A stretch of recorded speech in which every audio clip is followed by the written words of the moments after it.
আজকে আমরা বিজ্ঞান ব্যবহারিক ক্লাসে পরিচিত হব একটি আদর্শ ফুলের বিভিন্ন অংশের সাথে। তার জন্য আমরা জবা ফুল নিলাম। জবা ফুল নেওয়ার কারণ হলো একটি আদর্শ ফুলে যে সকল অংশ থাকা দরকার জবা ফুলের মধ্যে তার সবগুলোই রয়েছে। সেই জন্য জবা ফুলকে আদর্শ ফুলও বলা হয়। তাহলে চলো আমরা স্ক্রিনে দেখি জবা ফুলের মধ্যে কি কি অংশ থাকে। তারপর পাপড়ি, পরাগধানী, পরাগদণ্ড,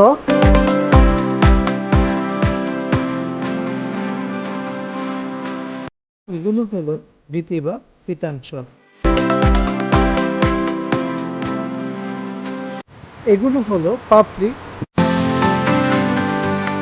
জবা ফুলে মোট 5টি পাপড়ি থাকে।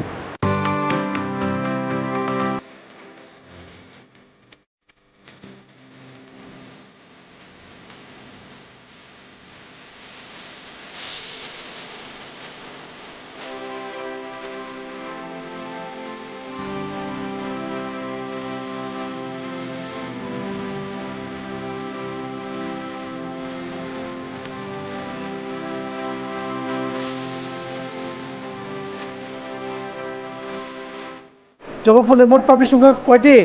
5টি। এই যে দেখো 5টি পাপড়িকে আমরা ধীরে ধীরে ফুল থেকে ছাড়িয়ে নেব। এই যে ছাড়িয়ে নিলাম। এবার আমরা গর্ভমুণ্ড, গর্ভদণ্ড এবং গর্ভাশয়গুলো চিনব। তারপরে কি চিনব? পরাগধানী, পরাগদণ্ড।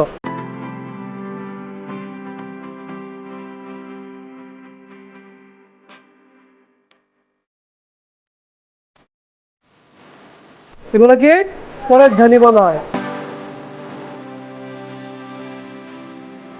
এটা কি হলো বলা হয় গর্ভাশয়।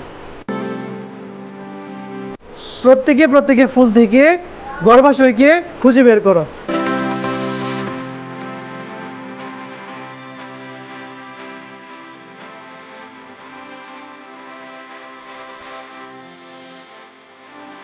এই যে সবাই কি পেরেছো? গর্ভাশয় পেরেছো বের করতে? আচ্ছা, এই যে দেখো গর্ভাশয় হলো একটি ফুলের প্রধান অংশ। এর কাজ হলো কি? এর কাজ হলো পরাগ গ্রহণ করা ও প্রজননে সাহায্য করা। ঠিক আছে। একটি আদর্শ ফুলের কয়টি অংশ থাকে? 5টি। তুমি আমাকে 5টি অংশের নামগুলো একটু বলো। পুষ্পাক্ষ, বৃত্তি, জল, পুংকেশর, গর্ভকেশর। গর্ভকেশর, হ্যাঁ, ভেরি গুড, অনেক সুন্দর হচ্ছে।